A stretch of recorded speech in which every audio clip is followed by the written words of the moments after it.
J'ai toujours eu le sentiment de vivre en dehors de ce monde. Je sais pas si vous avez un petit peu ça, mais on le retrouve dans beaucoup de recherches, d'études de cas en psychologie, et surtout dans les ouvrages de Nancy Newton-Verrier sur la blessure primitive de l'adopté. Alors bien sûr, comme je le dis, la blessure primitive de l'adopté, c'est aussi une blessure humaine. Donc si vous n'êtes pas adopté, vous pouvez avoir ressenti la même chose. C'est cette séparation qu'on a eue, cette séparation qu'on a ressentie d'une manière ou d'une autre. Pour l'adopté, en l'occurrence, c'est la séparation avec la mère biologique.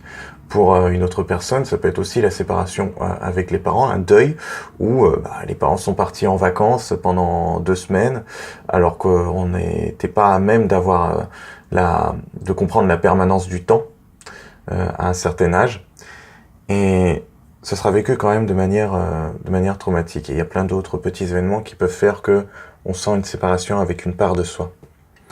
Donc, la question aujourd'hui, c'est est-ce que vous vous êtes senti perché, déjà? Quand je veux dire perché, c'est en dehors de la réalité, c'est dans votre monde, complètement.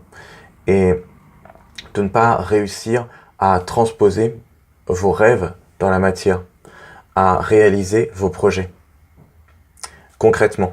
Parce que dans ce monde, tout est, on va dire, organisé par le concret.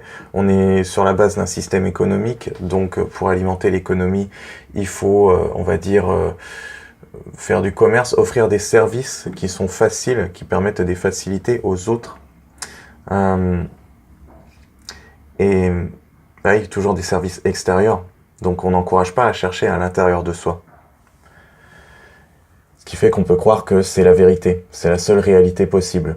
D'aller chercher ces trucs à l'extérieur et se dire mais pourquoi j'irais chercher à l'intérieur de moi, c'est quoi ces conneries, c'est de la masturbation intellectuelle, je préfère aller chercher ce que l'autre me propose directement, au moins c'est concret, ça tient dans la main, ou ça me permet quelque chose sans que j'ai à trop travailler. Comme l'argent, comme toutes ces choses-là qu'il faut avoir un métier, etc., etc. Or, ceux qui sont désancrés, donc ceux qui ne sont pas ancrés à la réalité et qui sont perchés dans leur monde, savent qu'il y a une autre réalité, savent qu'il y a autre chose, qui est de l'ordre des ressentis. Là, les gens qui sont dans la psychologie et scientifiques vont se dire que je rentre dans la spiritualité, j'ai toujours eu un pied dedans et je m'en suis jamais caché. Pour moi, c'est parlant, ça me parle, parce que j'ai été tellement dans ce truc-là, et encore aujourd'hui, j'ai quelques petites choses à travailler là-dessus. Du coup, je peux en parler. Il y a plein de petites pratiques qui permettent l'ancrage. Par exemple, moi, ce qui m'a aidé pendant une époque, ça a été faire 2 prières, donc l'autosuggestion, qui visait à l'ancrage. C'est aussi sentir, quand on tient quelque chose dans tout ce qu'on fait, dans le toucher, sentir que c'est de la matière, c'est connecté, c'est fait pour traverser, pour faire quelque chose. Voilà.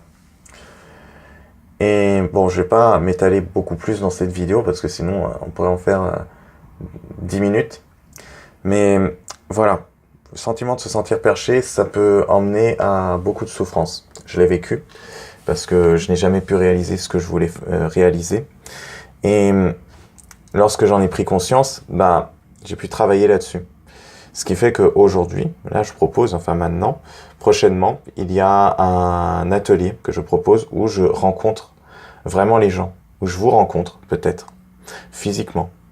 Donc où je vais parler de la confiance en soi en 3 points, où je vais également faire de l'initiation à quelques techniques de PNL pour que vous ressentiez vos émotions. Et c'est pas tant le sujet, le thème qui est important, c'est plutôt cette communion, ce rapport avec les gens, où on échange directement.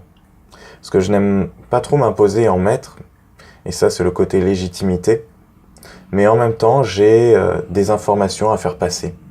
Et ces informations aident visiblement lors des entretiens téléphoniques, lorsque je suis en communication avec une personne, aident aussi apparemment à travers les vidéos. Donc je partage, je continue à faire partager.